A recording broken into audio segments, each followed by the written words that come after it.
Hi everyone, welcome back to my channel. कैसे हो आप सब।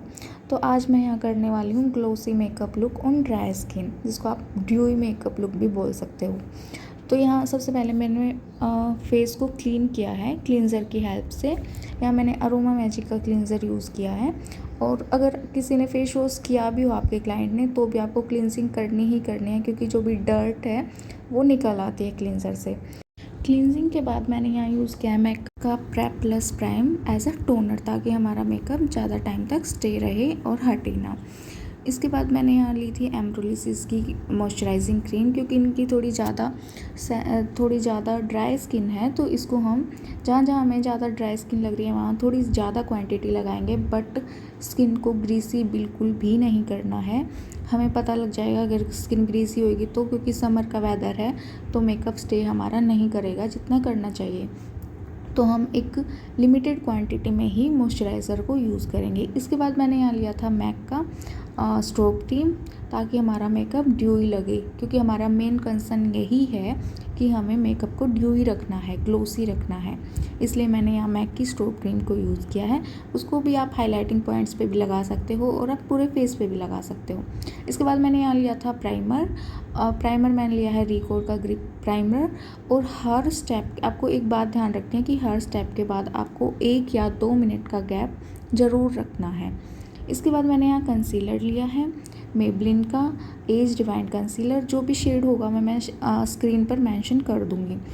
तो इसको हम मैंने करेक्ट नहीं किया है यहाँ पर, क्योंकि मुझे ज़्यादा हैवी बेस नहीं चाहिए है, तो मैंने सिर्फ यहाँ कंसील किया है। और इसको ब्यूटी ब्लेंडर की हेल्प से हमें ब्लेंड करना है अच्छे से, कि प्रोडक्ट ज़्यादा हमारा हटे ना, इतना ही ब्लेंड करना है।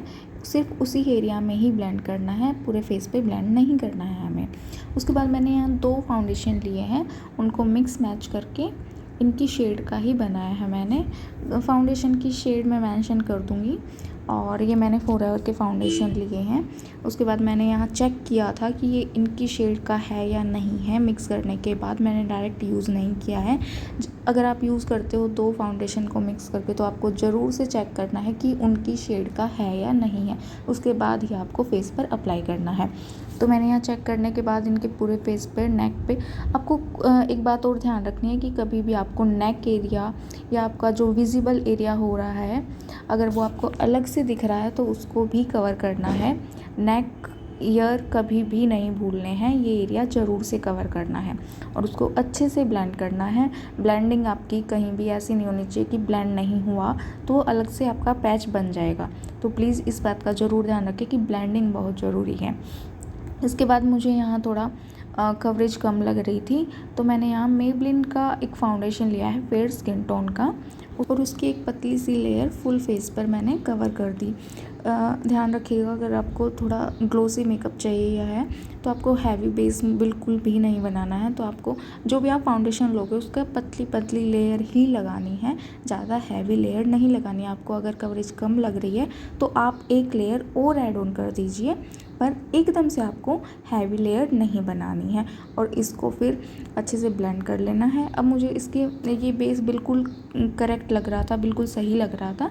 तो इसके बाद मैंने सिर्फ हाइलाइटिंग एरिया पर एक लाइट कंसीलर यूज़ किया है।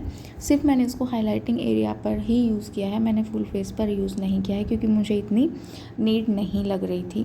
तो प्लीज़ मतलब अगर आप कोई भी लाइट कंसीलर यूज़ कर रहे हो तो आप उसको सिर्फ हाइलाइटिंग एरिया पर ही यूज़ करना। उसको अच्छे से ब्लेंड कर दिया। इसके बाद मैंने यहाँ यूज़ किया है क्रीम ब्लशर, और ये है जो कि है हमारा के ब्यूटी का।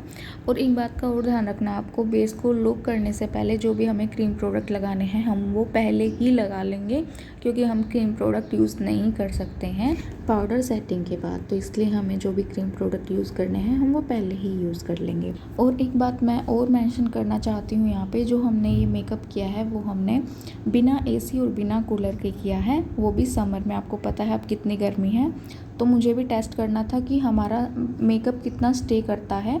तो मैंने यहाँ एक फ़ैन में ही हमने यहाँ पूरा मेकअप किया है। इसके बाद मैंने यहाँ पाउडर लोकिंग करी है, जो कि है पैक का लूज़ पाउडर। बेस को आप सेट करने से पहले जो भी क्रीज़ हैं, क्रीज़ लाइन, स्माइल लाइन जो भी हैं, आप उसको पहले ब्लेंडर के हेल्प से आप उसको क्लीन करेंगे उसके बाद ही हमें बेस को लॉक करना है। तो आपने यहाँ देखा होगा पहले मैंने ब्लेंडर के हेल्प से क्रीज जो भी इनकी 1-2 थी उनको हटाया है, उसके बाद ही मैंने यहाँ अंडर आई पे बेकिंग की है। और यहाँ स्किन पे थोड़ी स्वेटिंग हो गई थी तो मैंने सिर्फ टिश्यू पेपर की हेल्प से स्वेट को हटा दिया है।